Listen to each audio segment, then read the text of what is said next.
being taken away. And all of a sudden, the other candidates who were criticizing me started saying, well, actually, I think, and then they started saying, we need border, we need border.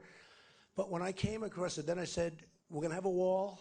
Mexico's going to pay for the wall. I mean, tell you what, I do that, I get these unbelievable applause from everybody, We have to have a border. We're a country of laws. If you don't have a border, you don't have a country. I know the Border Patrol guys. I went there to Laredo, and I met a lot of them. They're terrific people, and they're out there, and they can do the job. Now, they want the wall, and they know, the right wall. Hey, not these jobs that we build right now. They build a ramp, and trucks go over the ramp and come down, loaded up with drugs. They sell the drugs, so we get the drugs, and they get the money. Doesn't work that way anymore. It's not going to work that way anymore. So we're going to be very tough.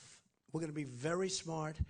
I went through this so much, and now I see the same thing happening.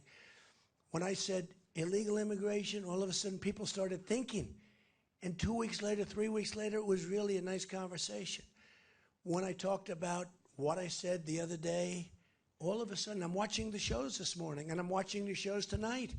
Well, Trump has a point. The visa system is not working. This woman came in on a marriage visa, and she was totally radicalized. And she came in, and all of a sudden they're saying, it's not working, the visa system. And then another show was talking about something else, not working. We've got to get down to the problems. We can't worry about being politically correct. We just can't afford anymore to be so politically correct.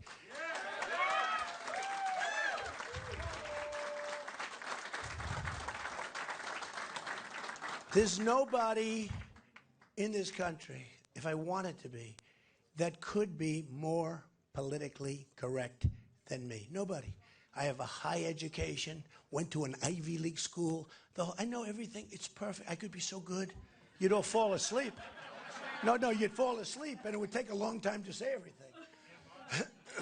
But there's nobody. And I will say this. We're going to get down to brass tacks. You look at what happened. So many people knew that those two in California were up to no good. They saw bombs sitting on the floor. They had one guy who bought the guns. They had another person that said, oh, I didn't want to report them because I didn't want to go racial profiling. Oh, okay. Sees pipe bombs sitting all over the place, didn't want to racially profile. I mean, how stupid do they think we are? Now, the person that said that, to me, I'd call you folks, they're under investigation. Because that was probably some lawyer said, listen, they have you cold, they know you saw it, say that you didn't want to racially profile. That's where we are. That's where we are as a country, and we can't allow it to happen. People have to be vigilant. People have to keep their eyes open. If they did that, you wouldn't have had the World Trade Center. Of course, if they did what I said, you would have had Osama bin Laden killed before he ever got to the World Trade Center. You know that. He would have been killed. I wrote a book in the year 2000, and I write about Osama bin Laden. That was 2 years before the World Trade Center came down. And people said, wait a minute, he wrote about Osama. What happened is I would see this guy on television. He was very threatening. And I said, you better watch that guy. That guy's a bad guy. And I wrote about it in my book. And some of the commentators actually said, Trump wrote about Osama bin Laden before the World Trade Center came down. I get a lot of credit for it. Big deal. I don't want credit. I want to have a safe, great country. So normally I wouldn't make this trip, but I had to make it because of my love and respect for police and law enforcement. And I'll come back here in a couple of minutes because, I don't know, it's going to be, can you imagine if they don't vote positively and go, look at all the press.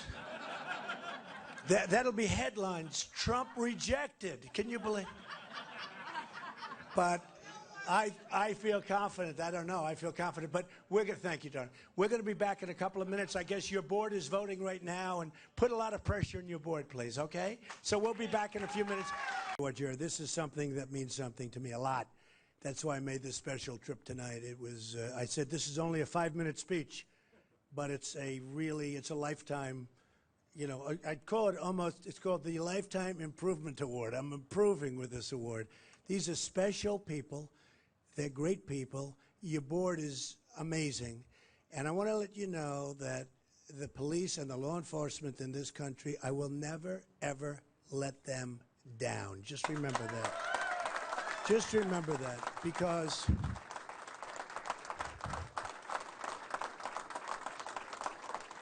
the job they do and the job that all of you do in this room is second to none, and everybody in our country knows it. Just remember that. They don't always speak up, but everybody in our country knows it. So I want to thank you guys. Thank you very much. What a great honor. Thank you, Jerry. That's really great. Thank you. I appreciate it.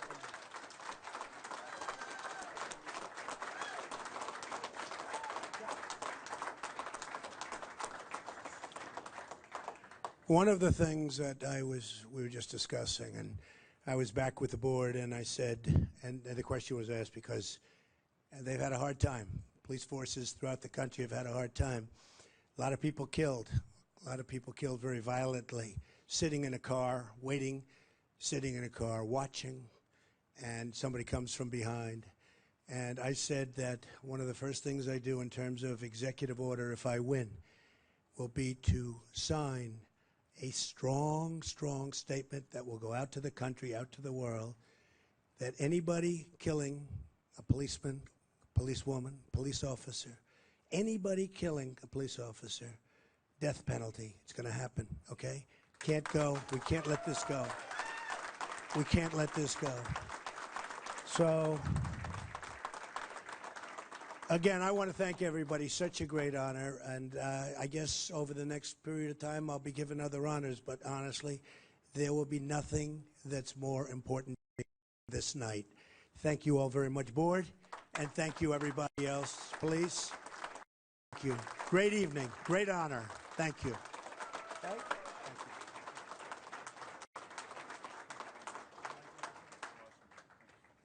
Don't forget our correction officers. Where are the correction officers? Come on, get up here. These come on. Is this stage strong enough for all of this heft? I don't know. Maybe we're going to have to get off the stage. Come on up here. Come up. Where are the correction officers? That is not an easy job, being a correction officer. And we want to thank you. Okay, good. Yeah. Can you do that? Okay, good. We're going to get rid of the podium. Good. Yeah, get rid of the podium.